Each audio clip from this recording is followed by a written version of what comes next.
meditación de fuego. Sí, mientras tú lees, tu cerebro está de alguna manera descifrando juntando las palabras y aprendiendo, agarrando información. Yo en mi caso, a veces vemos videos, ¿no? Ideas en 5 minutos, y ves 20 ideas en 5 minutos y al rato digo, ya no me acuerdo de ninguna. Pero cuando yo leo, bueno, en mi caso, en lo personal, cuando yo leo, se me queda a lo mejor un 60% de lo que leo, y me doy cuenta que en realidad el leer es muy importante, pero qué mejor que leer la palabra de Dios. Y me gustó ahorita lo que dijiste. Traía como tema, ¿no? La Biblia como guianza de vida, pero me gusta más eso que dices tú ahorita, la Biblia, ¿no? Como un tutorial de vida, porque realmente ahí está todo lo que podamos buscar. Yo sé que a veces no hay una forma, si mi esposo me deja, ¿qué hacer? O cosas, si estoy en peligro o quiero comprar un carro azul y verde, ¿qué compro? En realidad no va a decir exactamente cosas así, pero en realidad todo la Biblia lo llena, ¿no? De orilla a orilla, qué es lo que tenemos que hacer y cómo debemos de comportarnos y cómo le dijo Dios a Josué, ¿no? Escríbelas en la tabla de tu corazón. Eso significa que prácticamente guíate, que en todo lo que hagas sea conforme a la palabra de Dios. Exactamente. Entonces, a veces he escuchado a muchos hermanos, esta Biblia no es la buena, esta es la buena, ¿no? Aquella, la Reina Valera fue escrita por esto, XX, pero hay versículos que no se necesitan mucha sabiduría hebrea, ¿no? Sí, sí. Para ponerla en práctica. Amarás. Le dijeron a Jesús, ¿cuál es el mandamiento más importante? Amarás a tu prójimo como a ti mismo. Y el segundo es semejante, dice, perdón, Al revés, ¿no? al revés, amarás al Dios. Señor sobre todas las cosas, con todo tu corazón, toda tu mente. Y el segundo es amarás a tu prójimo. Yo pienso que ahí no se necesita mucho descifrar, no, ni meterte al hebreo, ni al griego, ni meterte a internet o meterte a ayunar 40 días para descifrar el código de lo que dice la Biblia, sino son cosas tan sencillas que para nosotros, a veces yo comparto con la gente y le digo, es que el evangelio es tan sencillo, Jesús era tan sencillo, que nosotros, la iglesia misma, venimos a hacerlo difícil, a ponérselo difícil, y mucha culpa lo tenemos los predicadores, de que a veces traigo un secreto, un código, y a veces simplemente es leerla y entenderla como Jesús la habló, ¿no? Exacto, muy, muy bien. Fíjate que considero que la Biblia es como ahorita que están de moda las series, ¿no? Yo no soy muy amante de la televisión así, y eso sí, cuando yo me pongo a ver algo, pues sí me llama, me atrae ¿no? Las series, y creo que la Biblia es semejante. No puedo compararla con una serie, ¿no? Es un poco blasfémico, ¿no? Pero decide que usted ama a Jesús y dice, bueno, voy a aprender un poco del Señor, pero a medida que tú lees la palabra de Dios, encuentras a Jesús en las Escrituras, quieres aprender más, y a leer más, y a leer más, y a leer más. Entonces, porque el mismo Señor era el Verbo, y el Verbo fue hecho carne. Entonces creo que la palabra de Dios es la verdadera comida, ¿no? Que es Jesús al mismo tiempo, ¿no? Es la verdadera bebida. Dice, el que coma de mí, el que beba de mí, nunca tendrá hambre, no tendrá sed jamás. Y es que al final de cuentas, si no existiera la Biblia, no supiéramos que tenemos que orar. Si no existiera la Biblia, no supiéramos que tenemos que ayunar, no supiéramos que tuviéramos que honrar a nuestro padre, a nuestra madre, no supiéramos, es más, ni siquiera que Dios existiera si no existiera una Biblia. Entonces yo creo que eso es lo más importante, no lo más importante, pero es el centro, ¿no? de todo lo que significa el Evangelio. Decían, hay un versículo en Jueces, se repite 2 veces, el último versículo de Jueces dice, y no había rey en este tiempo, dice, sino que cada quien hacía lo que bien le pareciera. Cada quien hacía lo que le pareciera, pero en Deuteronomio dice, yo soy Jehová, el rey de Israel. O sea, dice, no había rey. Sí había rey, era Dios. Sí ya estaba la Torá, ya estaba el Pentateuco, ya existía. Pero el corazón del hombre dice, cada quien hace lo que le parece. Yo pienso que no seguir la Biblia es vivir como los tiempos los jueces, es hacer lo que a cada quien le parece. Porque dijo Dios, ¿no? Que le vas a enseñar todo esto a tus generaciones. Todo el tiempo tienes que decirle que Dios te sacó de Egipto, te llevó por el desierto, te dio comida, te dio fuego de noche, sombra de día, tu calzado no se gastó. Todos esos milagros tenían que compartir y compartir. Y empieza Jueces diciendo, y se levantó una generación que no conocía a Jehová, que no conocía a Dios.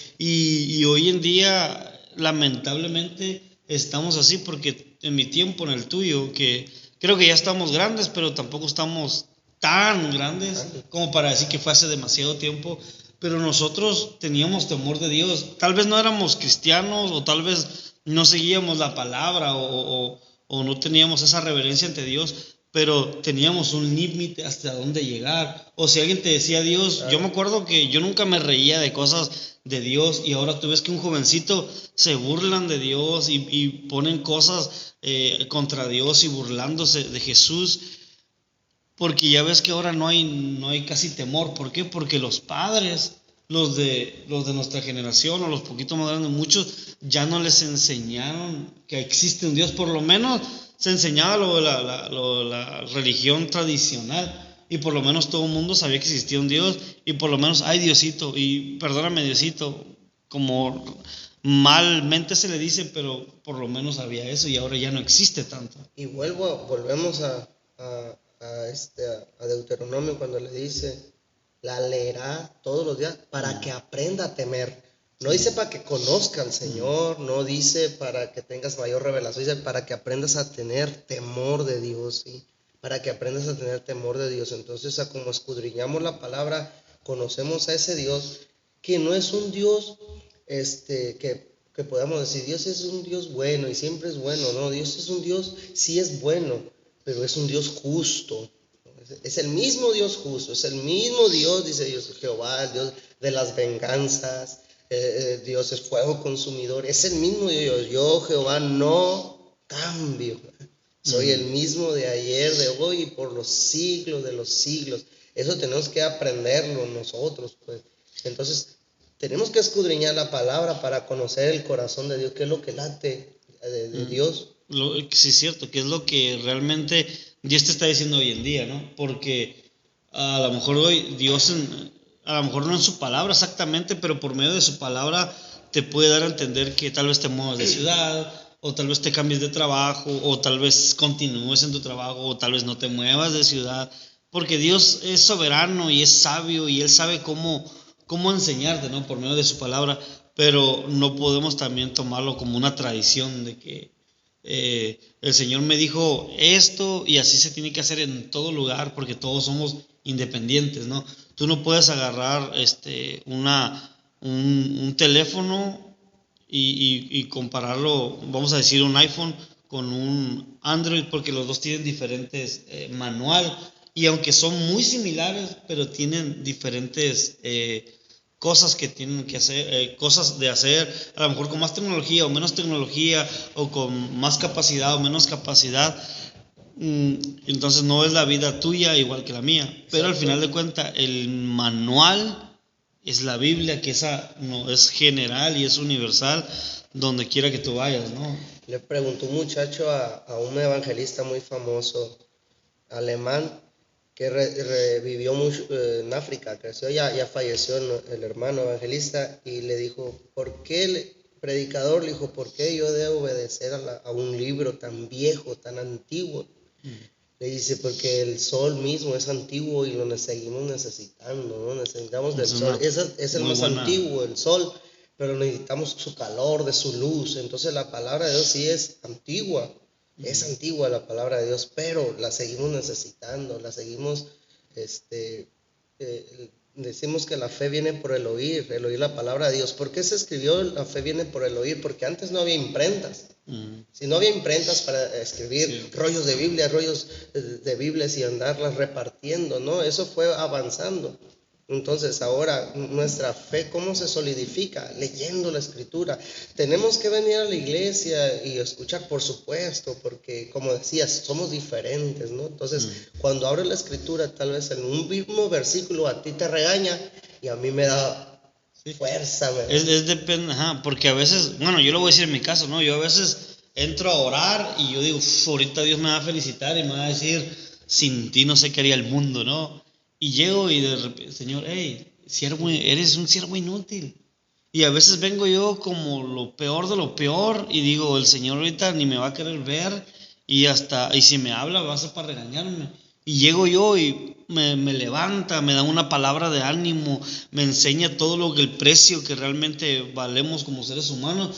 Y digo, ay, yo pensaba que el Señor me iba a regañar y me dio una palabra porque Él sabe lo que necesitamos. Él sabe que cuando estamos muy levantados, dice la Biblia, ¿no? El que se exalte, Dios lo humilla, y el que se humilla, Dios lo exalta. Entonces, si yo vengo exaltado y tú vienes humillado, Dios no va a dar la misma palabra. Exacto. O tal vez pueda ser el mismo versículo, pero para ti va a significar algo y para mí va a significar Fíjate que uno de los salmos que más da pauta de la... Creo yo, a mi humilde criterio, creo que está dedicado al 100% a la Biblia. El Salmo 119, el salmo más largo de la Biblia, 176, creo 175 versículos. Y dice una parte que me fascina, dice, me has hecho más sabio que los más viejos. Fíjate que es importante, ¿sí? Todos sabemos que las canas, las arrugas son experiencia, ¿no? Exactamente, y sabiduría, ¿no? Con el tiempo vas aprendiendo. Siempre nosotros tratamos de hablar con un papá, con alguien que nos instruya o alguien más adulto en una experiencia X. Pero dice la escritura en el Salmo 119, me has hecho más sabio que los viejos, dice, porque amo tu ley. Recuerdo, estaba trabajando en una empresa donde durábamos 15 días en proceso para entrar a realizar las actividades ya serias, ¿no? O sea, 15 días eran de prácticas y nos hacían exámenes. Y yo saqué en todos los exámenes saqué 10, entonces me miraron los exámenes puros 10 y todos me decían, oye, como que se está haciendo trampa, ¿no? Sí.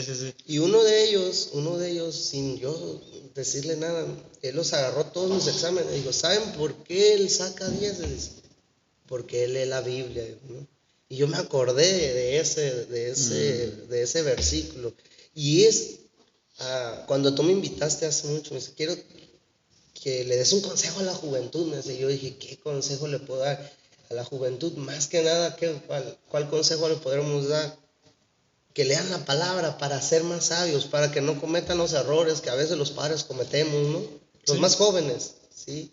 Dice, los vas a hacer más sabios que los de antes, ¿no? Algo que escuchaba alguien, ¿no? Queremos que la generación que viene crezca de nuestros hombros hacia arriba, o sea, lo que significa que todo lo que yo sé, o lo poco o lo mucho, se lo voy a compartir, y los errores que tuve, para que no pasen por ellos. Pero él tiene que leer la Biblia, ¿para qué? Para que sea más sabio que yo. Lo que tú le enseñas a tu hija, a tus hijas, más lo que ellos lean, tienen que ser más sabios que tú, van a ser más sabios que tú. Yo recuerdo que estaba evangelizando en un parque y llegué con una persona ya de edad avanzada y traía un folleto que era $1 como de $1 millón, ¿no? Obviamente era un folleto y se lo puedo compartir, y mi punto era, como estaba curioso, dije, se van a quedar con él y pues lo van a leer, ¿no? Tarde o temprano, o la mayoría de personas lo va a leer. Y él me dijo, no, esa no es la manera de predicar el evangelio. Y yo me quedé sin palabras, ¿no? Y solamente le dije, disculpe, le dije, no quería ofenderlo, mi punto no es ofenderlo, sino simplemente compartirle de Jesús y hablarles acerca de la salvación. Me dijo, no, y me empezó y me dijo, mira, ¿tú qué me puedes enseñar a mí? Me dijo, si tú yo tenía como unos 25, dijo, y yo tengo ya 70 y tantos. Le dije, no, yo estoy de acuerdo, le dije, pero algo que sí le puedo decir, que si usted hubiera venido conmigo a hablarme de Dios o de lo que sea, yo no le hubiera respondido como usted me respondió, porque yo le hubiera respondido con amabilidad. ¿Por qué? Porque eso me enseña la Biblia. Y él agachó su mirada y dijo, tienes razón, me dijo, discúlpame. Y él entendió que al final de cuentas, sí, los años hacen experiencia y se honra a las personas adultas, claro, pero volvemos a ese punto, que nos hace más sabios. La palabra hace más sabio aún que las personas adultas. ¿Por qué? Porque la sabiduría está en la palabra. Ahora, en tu caso, ¿qué es lo primero que hizo la Biblia, la palabra de Dios en tu vida cuando empezaste a leerla? Qué buena pregunta, muy buena pregunta. Creo que lo acabo de compartir con la iglesia. Hablé con un albañil y le dije que si podíamos para hacer una casa necesitas de 2 pisos, vamos a decir, 4 castillos o 4 soportes a la casa. Y le pregunté al Señor, oiga, ¿podemos hacer una casa con 3? Que nos haga falta uno, ¿no? Y me dijo el Señor, no, es bien peligroso, se va a caer, dice, con el tiempo, o a la primera se va a caer, pero si tiene 3, o sea, uno no pasa nada, ¿no? Entonces, yo creo que la iglesia o todo cristiano necesita tener cierto soporte. El principal es el primero, fundado sobre la roca que es Cristo, ¿sí? Si estás fundado sobre la arena, quiere decir que estás fundamentado sobre doctrina o sentimientos, ¿no? Entonces, si estás fundamentado sobre la roca que es Cristo, pues es tu primer inicio, pero necesitas soportes. ¿Y en qué me basé para poner los soportes, no? Y creo que es lógico, es lógico establecer la Biblia. Hay tres puntos que los viví en Hechos 10 con Cornelio, no sé si te recuerdas, donde el Señor, el Cornelio hace cosas sin conocer de Dios, o sea, él no conocía mucho de Dios. Él se puso a ayunar, ¿por qué? Porque él había escuchado, porque él había ayudado al pueblo. Entonces la fe venía por el oír la palabra de Dios. Obviamente, como él era gentil, no tenía acceso a escuchar tanta la palabra como un judío. Entonces Cornelio empieza a ayunar porque él escuchó el ayuno, me imagino yo, a orar, y dice que daba mucho. Ofrendas. Exactamente. Creo que esos son tres fundamentos. Pero si nomás haces 3 fundamentos, se te puede caer la casa. ¿Se explico? Necesitas los 4 fundamentos, que es la palabra de Dios.